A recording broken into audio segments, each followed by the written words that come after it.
So, I encourage people to study how the IMF functions. And, exactly. It's a private consortium for blowing out countries, and the banks are attacking America. This is a criminal group. Let's go to some phone calls. Rick in Arizona, you're on the air with Birgitta Jónsdóttir, one of the main leaders in Parliament, defeating the scumbag banks. Go ahead, Rick. Yes, thank both of you for fighting for freedom. I appreciate it. I have a question that has to do with one of your Twitter questions about, I don't know if is it a president that runs Iceland? That's the leader of Iceland, or they call him a president, or? Well, we have a president, and then we have which doesn't really have a lot of power. But the main power lies with the Prime Minister of Iceland and the Finance Minister. They sort of co-share their power. Okay, well, here's the subject that I have here is for Alex also. I don't know if your staff that watched the whole Benedict Beck last night, but at the end of his show, he was discussing the 93% voted no to pay it back and the 1% voted for it. And then at the end of that part of his segment, he did mention that the leader of Iceland said that they will repay it. And was he saying this is good because he supported the banker bailout? Yeah, I don't know if that. But I mean, he always flip-flops. I mean, he's calling for new taxes to pay the bankers, value-added VAT. Did Beck imply it was bad that Iceland said no? No, he did not imply that, but he did mention that the leader of Iceland said that they will pay it anyway, and he was just kind of, and so I don't know if he was doing a flip-flop like. So was he supportive of Iceland? He was supportive of their vote, yes. But well, good for him. Good for him. I saw him do some good work last Friday. I want to like Glenn Beck. It's just that I appreciate your call. Herman in New York, you're on the air with Miss Jónsdóttir. Yes, hello, Alex. Can you hear me? Yes, sir. Yes, I have a question and a comment. I'm going to go with my comment first. Did you see the article about how the states might not be returning some of the illegal tax money that the U.S. citizens are paying to the bankers, that they may actually hold it due to their state deficits? Absolutely, and now they're saying, that tax return that Obama was going to give you, now most of you won't get it. But I'm going to let you go, Herman, because these are questions for our guest here. She's here especially for this. Cody in Washington, you're on the air. Go ahead. All right, thanks. And I just want to say I love Iceland, by the way, the music, the culture, the people, and everything. And my question is what would you suggest, if you could, that we as citizens could do who were born into this corrupt system? What can we do to make a change, like you guys are in Iceland, to stand up to our, in our own country? Well, they got involved. They got educated. They took action. Birgitta comments on what he just said. How do we mimic and learn from your success?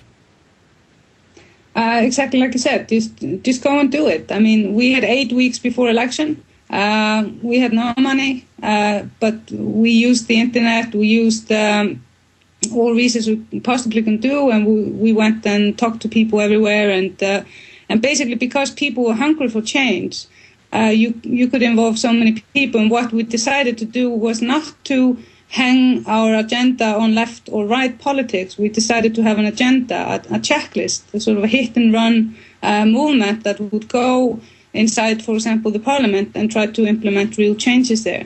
It's simple. You didn't know the money, and you're not going to pay it. Exactly. We never got any of this money when it comes to iSafe. Why should we pay it? Why are the American people giving $28 trillion to the banks? Cody, thanks. Andy in Florida, you're on the air. Hi. Well, Iceland was always the home to Sigaros. Now it seems to be the home to freedom. And I just want to say that I've known a lot of Icelandic people, and I think that we as people who travel, we should visit Iceland and help support it. I'm just wondering, if we go there, I know there are issues with our credit cards being honored in Iceland. I'm just wondering, what are the day-to-day effects that Icelanders are feeling from this whole situation? Tell folks what there was food shortages, everything. Break it down.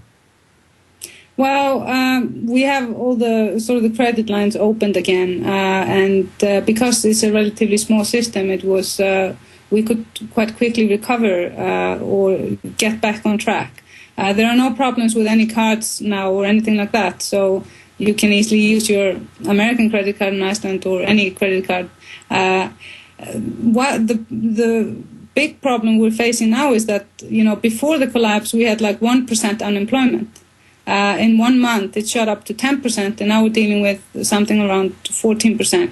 And people are, facing foreclosures, and the government isn't really capable of dealing with these problems because we're within this IMF program and they're keeping the interest rates really high. Which is a total fail in a situation like this, where the interest rate should be similar as your interest rate, almost zero. So we are, before, like in 2007, we were ranked, according to the UN standard, as the most developed nation in the world. There is like one of the richest nations in the world.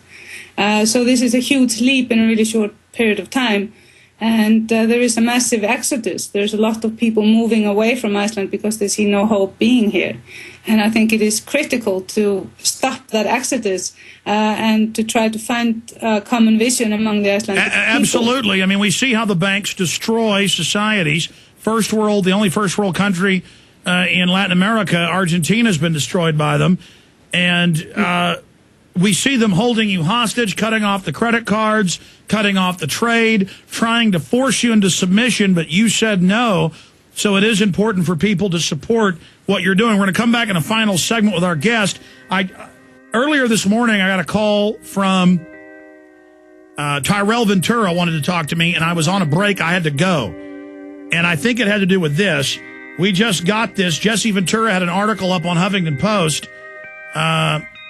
They offered me to write an article once, and I didn't even do it because I knew they would censor. And they sent him an email back after they posted it saying, we're not going to have your conspiracy theories up here. So we'll get Ventura's take on that in the next few days here. Great.